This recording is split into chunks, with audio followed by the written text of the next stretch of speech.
Hello and welcome to the site view on Asake Online. My name is Leslie Moyo. Today's program, we want to discuss a very special topic. We're looking at the Ndebele Kingdom under King Lopengula. We want to look at his ascension, the structure of his kingdom, the decline of his kingdom, as well as the mystery surrounding his rule. So King Lopengula was the second and last ruler of the Ndebele kingdom, what is now known as Zimbabwe, after he succeeded his father, that is King Mzilikazi. He inherited a vast kingdom across Matabeleland and Western Zimbabwe, and is remembered for his efforts to maintain Ndebele sovereignty amid the growing European colonial pressure. And to help me discuss this very interesting and relevant topic, I'm joined by four esteemed historians, cultural activists, people who are really passionate about the history of the Ndebele state. I'll start off by introducing them by just giving you a brief bio of each and every one of them. The first one is Mr. Kanisha Sinkala. He's a cultural activist. He's also a political analyst, someone that we have, I'm sure those who follow our site programs have heard him speaking on a number of issues concerning Matabeleland, as well as the political developments in Zimbabwe. And we're also joined by Mr. Thomas Vanda. He's a lawyer by profession and is an avid history blogger with particular passion for pre-colonial and Ndebele history. He has conducted extensive research in this field, contributing thoughtful analysis and accessible scholarship to a wide audience. Thomas Vanda is popularly known as Umzala Tom. We're also joined by Mr. Lakson Ndlovu, also known as Umzingeli. He's also a cultural activist, a professional accountant, committed to preserving Southern African history and heritage with a key interest in challenging and unorthodox narratives on the Mthwakazi history. Is a thought leader in cultural commemorations and public dialogues, and he has authored numerous articles in print and electronic medium. We also have Mr. Mthulisi Nkala. He's a seasoned chartered accountant and a socio-economic commentator who leverages historical understanding to champion community development. His work, they blend rigorous financial expertise with a mission to empower society through informed analysis. Later on, we'll be joined by Mr. Nkalipo Matema, who's originally from Nkai under Chief Madliwa. He's an author of books such as Ukuchitheka Kombuso Wabathwakazi and Inkosi Umzilikazi. Welcome, gentlemen. Thank you. Thank you, Leslie. Yeah, well, All right, maybe let's start off. I don't know who wants to go first. Let's start at the beginning. The rise of King Lopengula, how he gets to sit on the throne. And maybe we can, I don't know who wants to go first. Just give us that a launch, and then we start off our discussion. Okay, maybe let me start in Vulela Banye, and then we get the ball rolling. So Prince Lopengula becomes a king of the Ndebele at a very significant and different period of history for the state.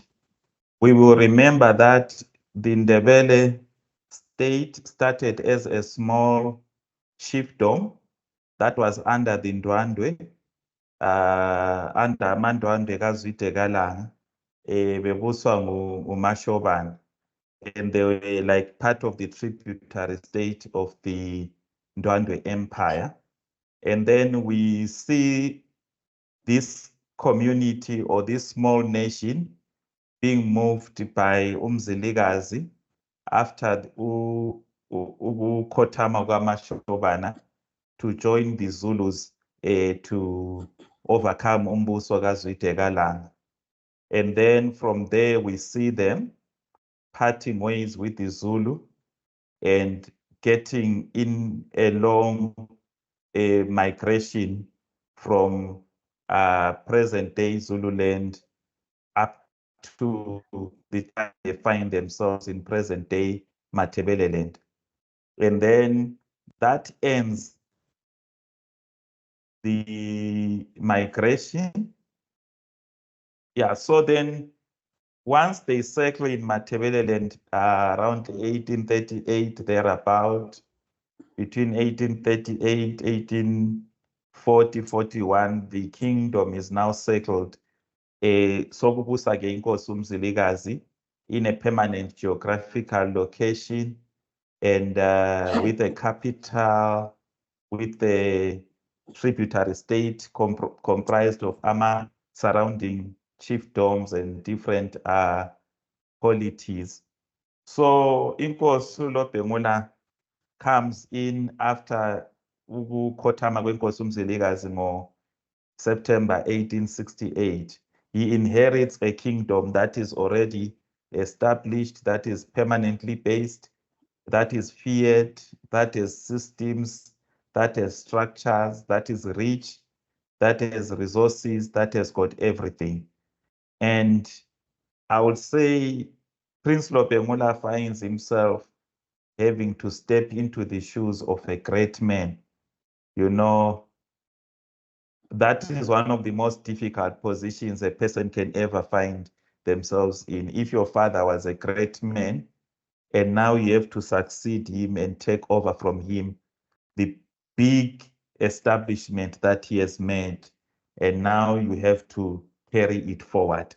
So ngingathi ngamafitshane, that's the stage that Prince Lobhengula finds himself in as he is appointed or chosen by the elders to lead the Ndebele.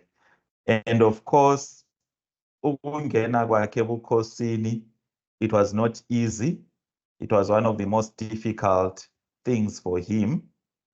From a personal level, obviously, he asked himself whether he was worthy to get into that office or to fill in the shoes as Enkosi uMzilikazi.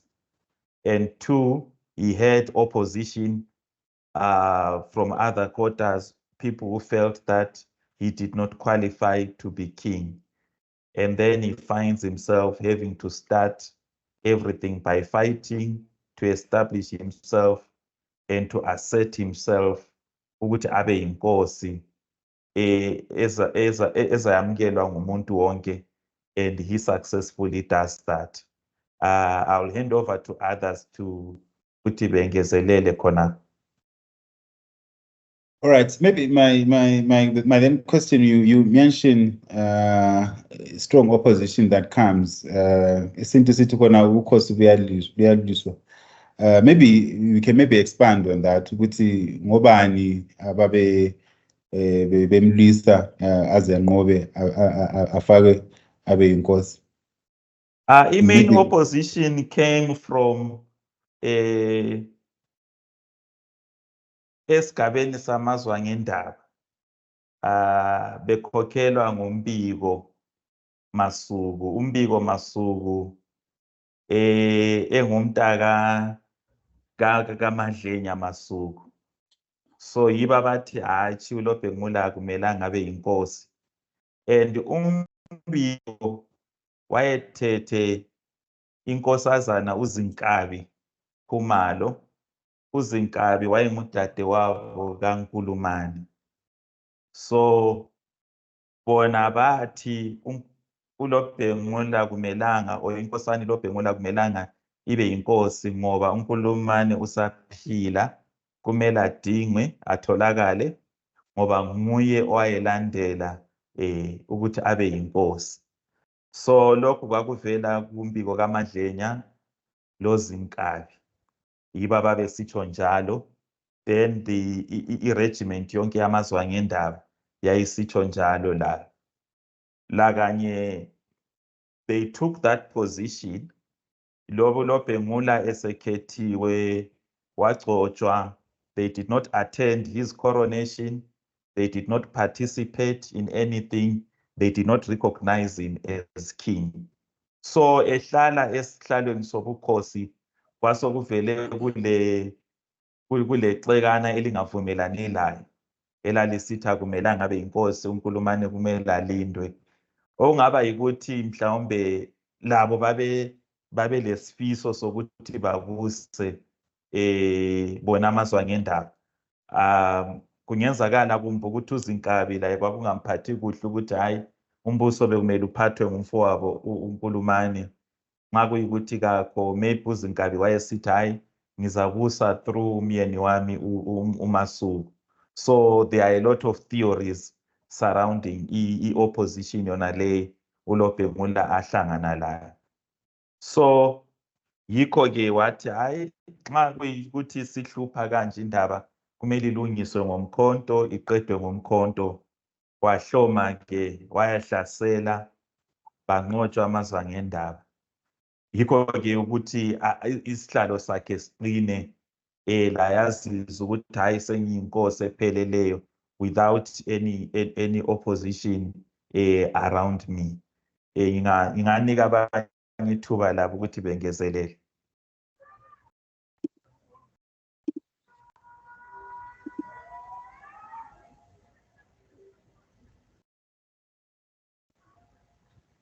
Mr. Nkala, Mr. Mthulisi, you can take it. Yeah, Mbonge laphana umzala Tom for very good narrative of what really happened. I just wanted to jump in ukuthi let's not also forget the role of colonialists who were actually disturbing the whole process of appointing King Lobhengula after the death of Mzilikazi. I think it took about 2 years ngaphambanisa mzala Tom ukuthi uLobhengula aze ahlale esihlalweni laphana. There were quite a number of abamhlophe who were going back and forth between ilizwe likaMthwakazi and South Africa, actually trying to bring in ibizo likaNkulumane in the discussion besenzela ukuthi ubukhosi bukaLobhengula bungathi stick, because they were doing so for the purposes of trying to gain access into inland Mthwakazi or Matabeleland, as we call it present. So they had a hand in it. There are varying theories whether Nkulumane himself was alive at that point or Nkulumane was late at that point.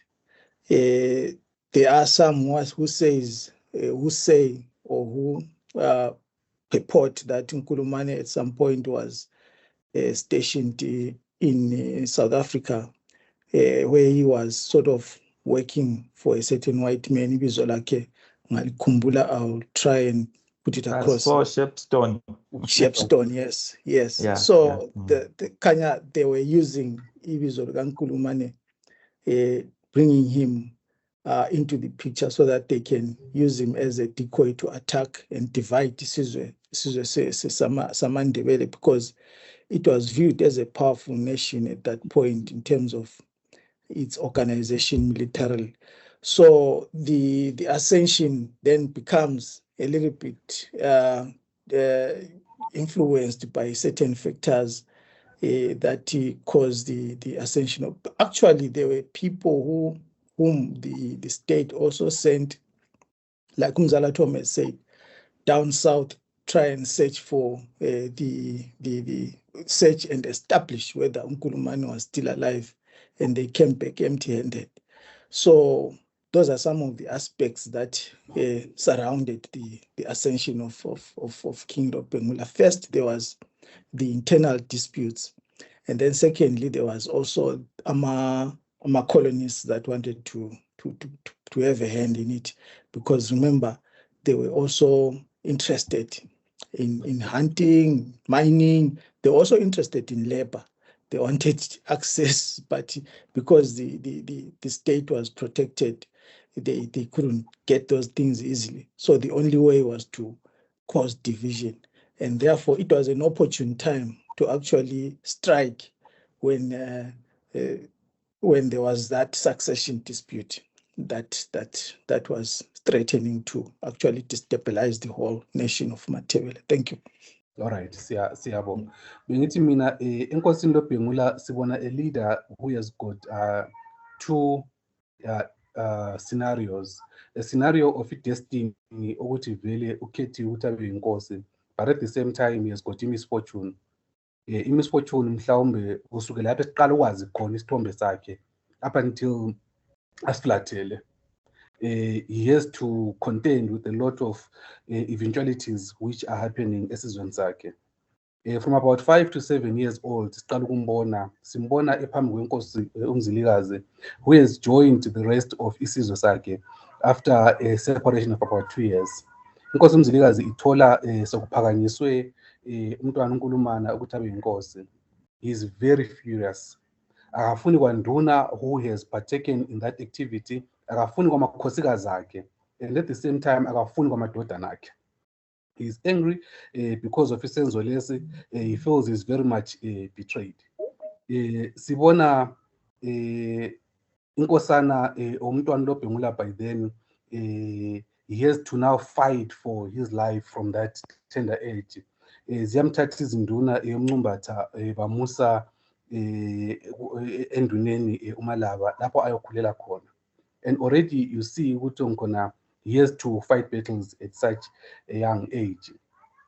Sakhumbula ukuthi ngokuhamba kwesikhathi mangabe sekhulile eselendodana, before he names the child, he takes him back kwaMalaba ukuthi angeke ngimnikeze igama lomntwana, ngizambisele emuva la engafihlwa khona, la okuqale khona yonke lento ukuthi bayimethe igama. Sibona abantu bakwaMalaba bamethe igama indodana bathi nguChakalisa. Thina esikhula simazi nguChakalisa wasenkayi, Chakalisa lo okade elusile. So these early happenings enkosi loBhengula, they paint that picture of having to fight for his life and contend with a lot of eventualities. The story about inkosi loBhengula is about leadership under pressure. It's about diplomacy versus military and the relentless march of imperialism. If we want to understand much about inkosi loBhengula and the choices which he made, but then we must place them in context. Inkosi loBhengula wabusa at the time when European powers were caving up into Africa. When the intelligence already around our relationships, abelungu, how they were dealing with other singabala inkosi uCetshwayo, singabala inkosi uMphezeni, singabala inkosi ezweni lamagazi. Already he knew how the colonialists were moving in. So the actions which he took then were based on intelligence ayinayo. Umzala Tommy mentioned impi yasengazini, where he had to contend noZwangendaba. Actually, before even having to, after contending with noZwangendaba, he had to make another choice. Kwathi mangabe induna uMncumbathe simphakamise ukuthi he must be king, amabutho aphakama amlanda la ekhona kuthiwa wayezingela. I think usomlando oMathema they can paint the actual picture. Bamlanda lapha wayezingela khona lamadoda bathi sizokuthatha la ukuthi uzoba inkosi. He was resistant. Then they say to him, already thina usuke esigodlweni emhlahlandla sizolanda wena, treason. So you have got an option. You go back with us emhlahlandlela kumbe uyala lapha egangeni. If you refuse here, we're killing you because ngeke sakwazi ukubuyela. You need to go back esigodlweni sihamba nawe nenkosi. You see the choices which he has to make all the time. There's that so much pressure, most of which he cannot really control, but he has to act. Mhlawumbe uthi ngibambe khonapho ungapheki kakhulu ngcine ngiphuma esikhathini onikeze sona Mr. Mo. Siyabonga. Thank you so much, Mr. Ndlovu, for your contribution and really painting Inkosi loBhengula in a way that shows that he had so many things that he had to contend with in order to see him really ascending to the throne. Maybe before I give to Mr. Singala, Mzala Tommy wants to come in and add a few things there.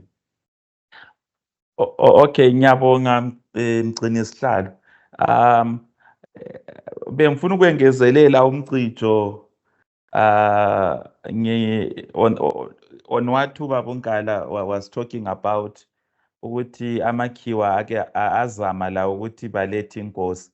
In fact, uShepstone lo besikhuluma ngaye, he brought someone okuthiwa nguKhanda, and they claimed ukuthi uKhanda lo nguye uNkulumane.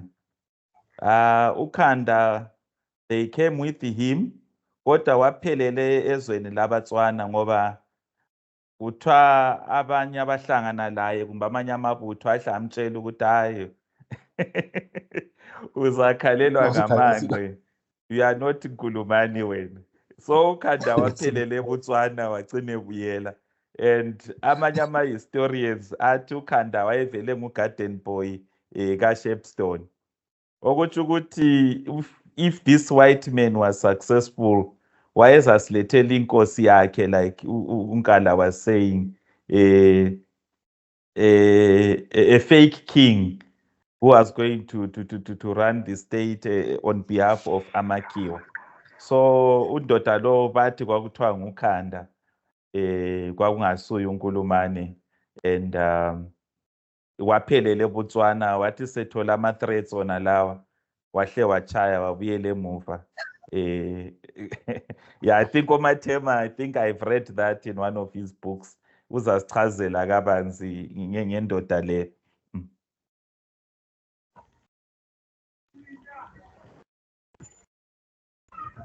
Thank you so much, Bob Swanda. Maybe Mr. Kanishas would also want to throw in a few things before we give the mic to Oranjo. Ngiyabonga.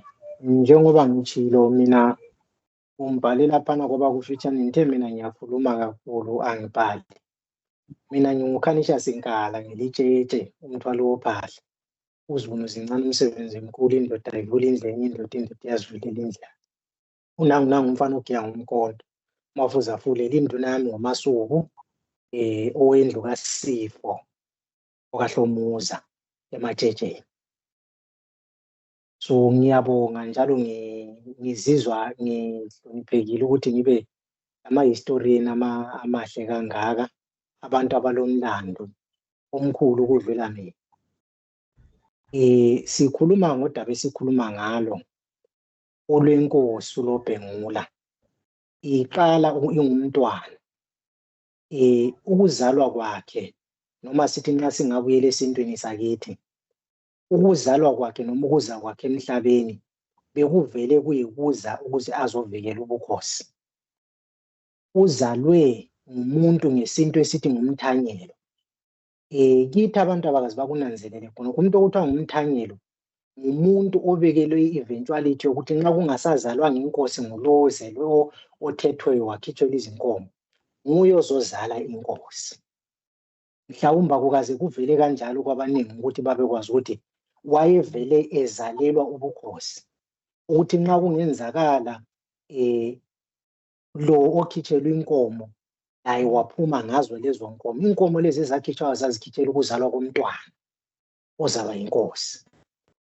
Kodwa kwaba khona ukuthi laye umama wakhe uFlatha aphiwe lapho kuthiwe nxa engasatholanga okandiweni uCekosa, wena kumele usiphe. Wavela wabuya kuyipackage epheleleyo ukuthi uvele kumele ukuthi kungabi khona igap ezaba khona. Nxa kungenzakala anything kuNkulumane, kumele athathe ubukhosi ebuthathela yena lendlu kaNkulumane esintwini sakithi, ebuthathela inkomo lezi eziphumeleyo.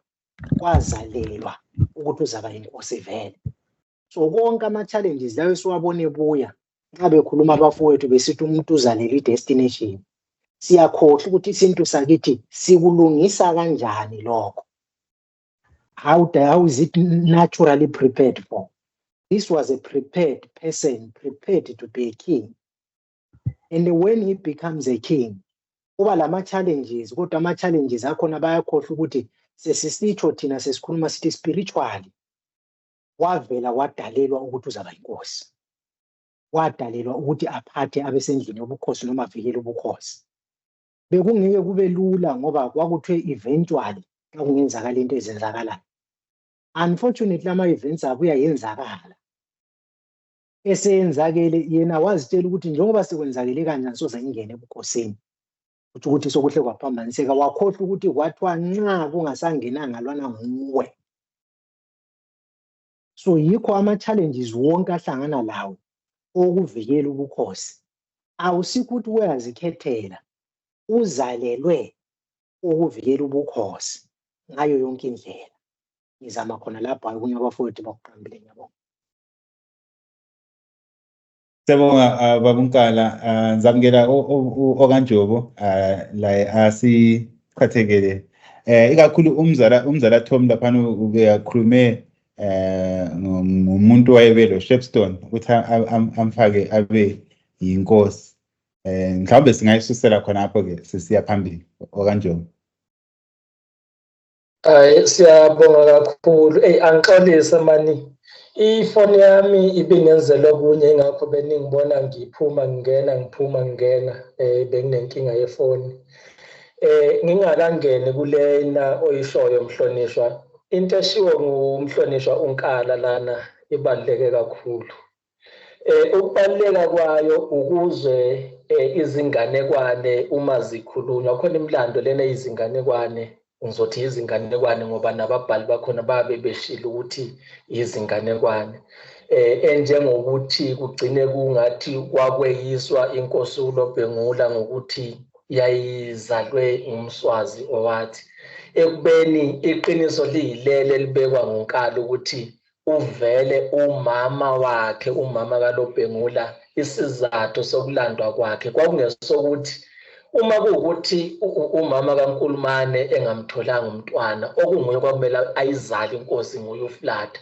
So uFlatha uvele wayengene esizweni sakithi engumuntu wasendlunkulu naye ozozalela inkosi njengoba kwenzeka uma nizokhumbula fast forward to yona inkosi ngenkathi sithatha yona umuntu okwakumele azozala inkosi okuwuxhwalile. Lisakhumbula ukuthi uxhwalile naye wafika nomthimba nabo dadewabo bephelela ukuthi uma ungenzeka ukuthi yena kuthiwe akabambi kube khona kubo labo dadewabo ozomzalela.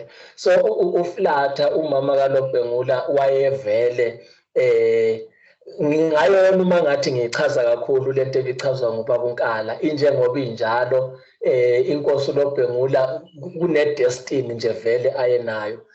Uma sengiza kulena eka Khanda uKhanda babu umzala Tom laphana wafika komthwakazi wangena indaba yakhona yaba kanjena siyayibona indaba kaShepstone kodwa there was also a prime mover of leyanto okungomunye wamadodana enkosi uMzilikazi umangwana kaMzilikazi ongomunye wamadodana amadala enkosi uMzilikazi wayenombango omkhulu wayesifuna lesiyasihlalo ngamehlo abomvu so into yakhona kwaba ukuthi kwahlangana ama-interest lawa akaShepstone nawa laba ababengaphakathi ngoba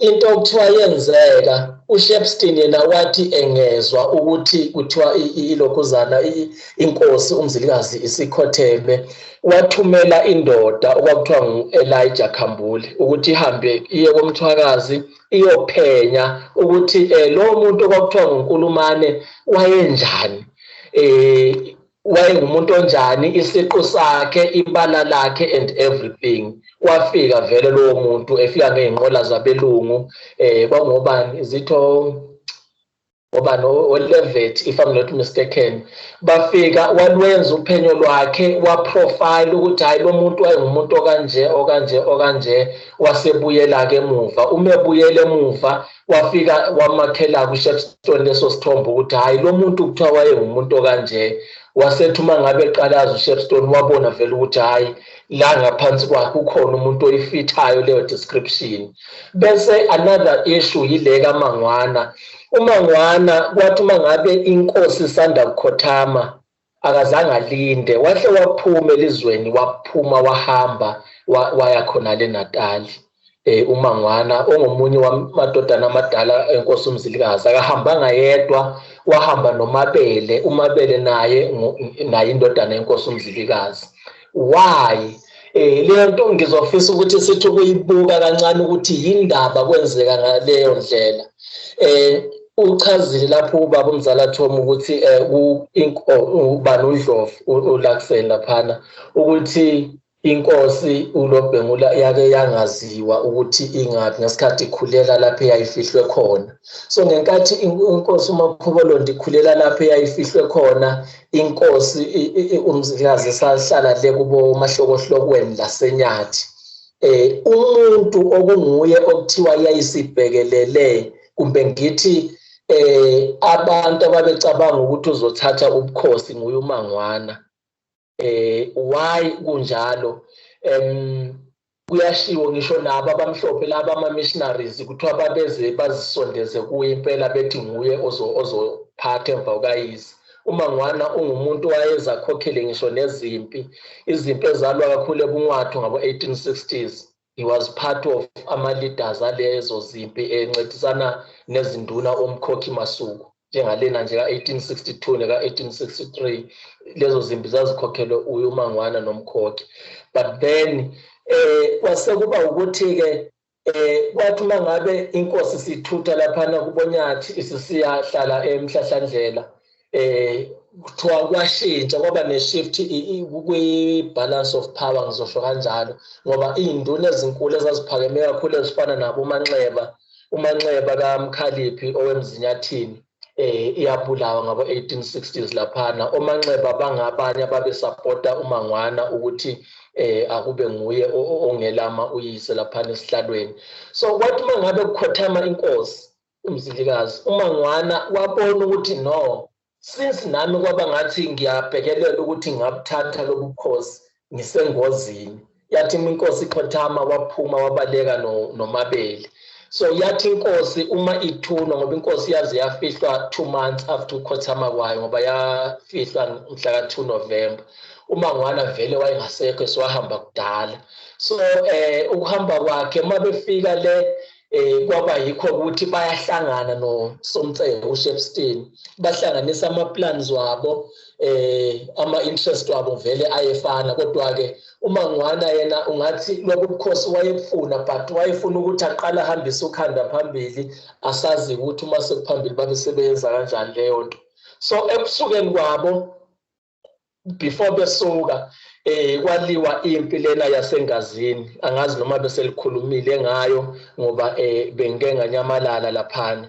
Emva kwempi yengazini, empini yengazini kwakungelona ibutho uzwa ngendaba kuphela that was involved kule yampi. Uzwa ngendaba wayencediswa ibutho Induba, kukhona nebutho iNgubo. Siyazi ukuthi uNyama Indlovu bagcina bengaphumelelanga.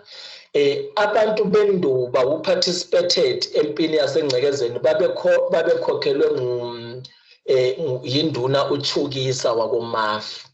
Abantu beNduba were involved there. So kwathi uma ngabe isiyehlulwe lempi yakozwa ngendaba naboNduba, kukhona zonke izinsalela zikazwa ngendaba zaphuma, zaya abanye baya kubaNcwathu kumaTshenge eBotswana, abanye balandela baze bayofika khona le Natali la kwase kunoMangwana khona. Asazi ukuthi babezwe ngubani ukuthi uMangwana wayali. NabeNduba-ke nabo benze njalo, kodwa iNduba ayihambanga yonke. Asazi ukuthi yini lapha nenza ukuthi iNduba kungabi ukuthi yonke iyayisapota leyo nto, ngoba khona leyo ngxenye eyayingaphansi eyayiphethwe kakhulu nguLotshe, ayizange iye le, but iNduba yona yaba involved kule yanto. So bathi uma ngabe befika le, yiba bathi uma ngabe sebebuya besuka elokhuzana eNatali behamba ukhanda nalo uNkulumane wokubazwa belayo uMangwana noMabele, babehamba labo-ke labo bantu bakozwa ngendaba. And badlula bethatha, sho ukuthi not ukuthi badlula bonke ebuNcwathu, kwaba ukuthi kuthiwe wena Mangwana kwaba ukhanda uye waya straight enkosini uMaTshenge, inkosi yabaNcwathu, ukuthi ayoboleka amabutho. ngoba babebona ukuthi ngalawa amabutho abanawo okunguzwa ngendaba lenduba kuphela it's impossible ukuthi they can overthrow uMakhobolonto.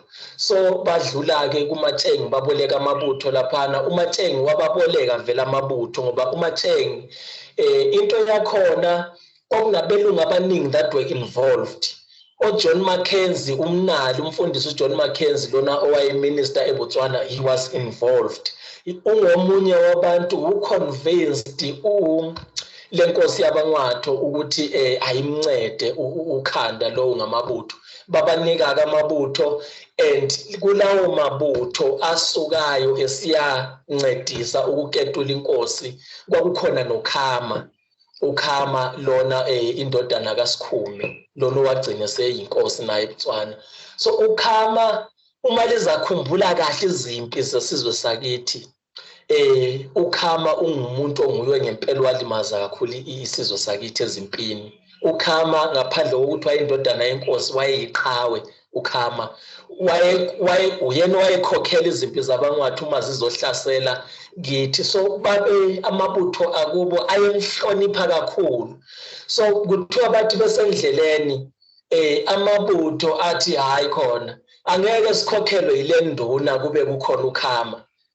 Bayijikela induna yabo bakhetha ukuthi hayi umuntu ongakwazi ukuthi asikhokhele nguKhama. So uKhama watheka over ke waba yi-leader yaleyo contingent yabaNcwatho.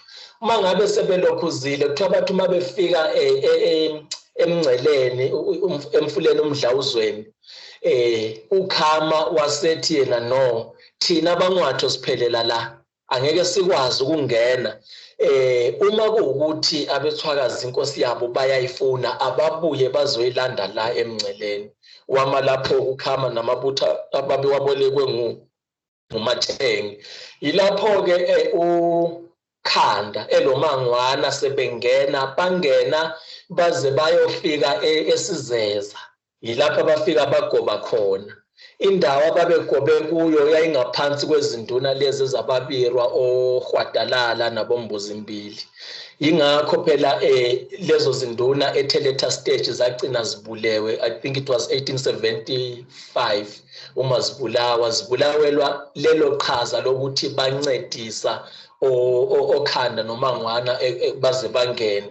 So ekungeneni kwabo laphana into abayenza bathi mangabe sebefike eSizezi they dispatched warriors abozwa ngendaba ukuthi ahambe ngena kuwonke amabutho. Bafike bathi bavuse lawo mabutho bathi no inkosi yenu yangempela uNkulumane nangu khona ubuyile. Asivukeni sikhipheni lo sesihlalweni oyipretender kuhlale lo oyinkosi. So yenzeka ke leyo nto bathunyelwa konke amabutho. Ngaleso sikhathi engifisa ukuthi ngikuchaze le nto yenzeka it was January 1872. Kwakuyisikhathi senxwala kunamabutho amaningi ayesesigodlweni komkhulu nezinduna eziningi zazile esigodlweni komkhulu. So kunabanye ke ngizobala nje just a few abanye ababethunyelwe emabuthweni. Kukhona abathunyelwa esizindeni sikaMaphisa. Bathi uma bethunyelwe esizindeni sikaMaphisa okuthiwa kwenzeka abantu besizindeni bawabhamba lawo manxusa kozwa ngendawo bawabulala bashiya only one. Lelo abalishiyayo lathathwa lasiwe esigodlweni ukuthi liyothonisiswa. Yilo ke lafika lachaza konke okwakwenzeka. Kukhona abathunyelwe endinaneni. Abathunyelwe endinaneni kwakunguMafa wakoDlodla Sibongo. Kube khona nona lo uGugume Magutshwa iba bathunyelwe endinaneni. uMafa wayezalwa ngubani? uMafa ngibona ngathi if I'm not mistaken wayezalwa nguDludluza Dlodla if I'm not mistaken. Nabo ke bafika babanjwa ke lapho endinaneni kwabathathwa kuthiwa kumele bayothonisiswa esigodlweni koBulawayo. Bathi uma ngabe bewela umfula uncema kuthiwa amadoda alalala phansi athi hayi ningamane nisibulalele la kunokuthi siyobhekana nenkosi. So baningi abathunyelwayo bapenetrate abangena bayofika kuboNduba. Kungaleso sikhathi kwathi laba bafika kuleyo Nduba eyayisasele ngoba nizakhumbula ukuthi kule yampi yaseNgcekezeni inkosi yayenza iphutha elilodwa. Inkosi yawudestroy umuzi wakozwa ngendaba.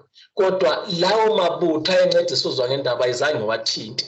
By the way, ibutho amabhukudwana nalo lalwa on the side of uZwangendaba. So lawo mabutho alizange, inkosi ayizange iwenze lutho, ayizange iwathinte. So uma sekufika labo bantu ababezoketula inkosi ngo-1872, just 2 years sesihlalweni, labo bantu benduba kuthiwa babonakala beqhuba imihlambi yezinkomo zenkosi, leziya nkomo ezimnyama okwakwaziwa nje ukuthi izinkomo zenkosi.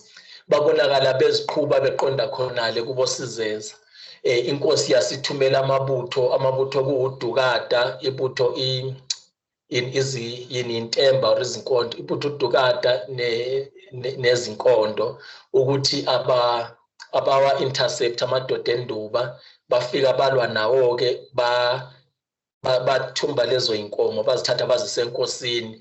Okuyibo labo bantu benduba bagijima bayofika le eSizeza, bafika babika ukuthi no sekonakele la, sekonakele. So lezo labo baholo okuwumangwana nayo ukhanda bathi uma ngabe sebethola lo mlayezo kulawo madoda enduba basebesuka ke babona ukuthi angeke bayiwine leyo mpi, baphuma-ke baphuma elizweni baya eBotswana kuMatshengi. Ekufikeni kwabo kuMatshengi angifuna ukuthi ngelule kakhulu, into abafike bayenza kuthiwa basebe actor like they were an elite bodyguard yenkosi uMatshengi.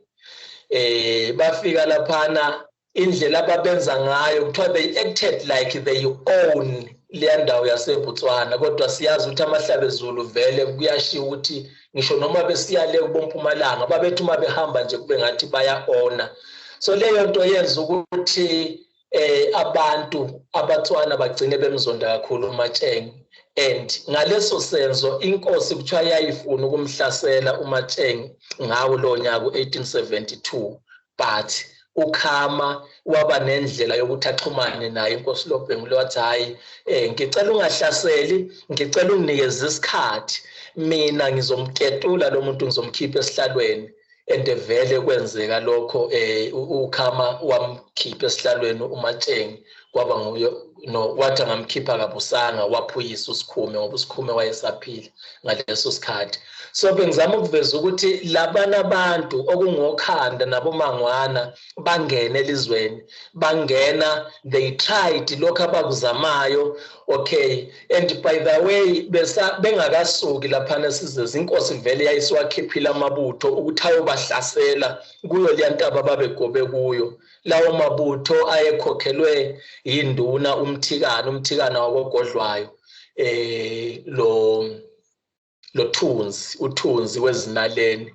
Izo induna ezazikhokhelele yompi kwakuthiwa iyobachitha laphana olokhuzana omangwana. So kwathi uma ngabe uKhama esemketulile uMatshengi esihlalweni, kuthiwa the first thing that he did, wabapha omangwana umphako wezinkomo, wathi nanku umphako, ngicela niphume niphele lapha elizweni lakithi. Kwaba yikuphuma kwabo, bahamba-ke baze bayophelela eNorthwest. uKhanda akazange aphinde abuyele eNatali. Ngingayelula kakhulu le ndaba ngoba kwaba nama follow ups abakhona inkosi zami ukubalandela ngempela, kodwa ke ngokophenyo lwami laba bantu okuthiwa basePhukeng yibo kanye abantu laba bazama ukuketula inkosi ngo-1872 ngoba yiyo leya ndawo la abaphelela khona. And angifuni ukuthi ngelule kakhulu, ngiyabonga.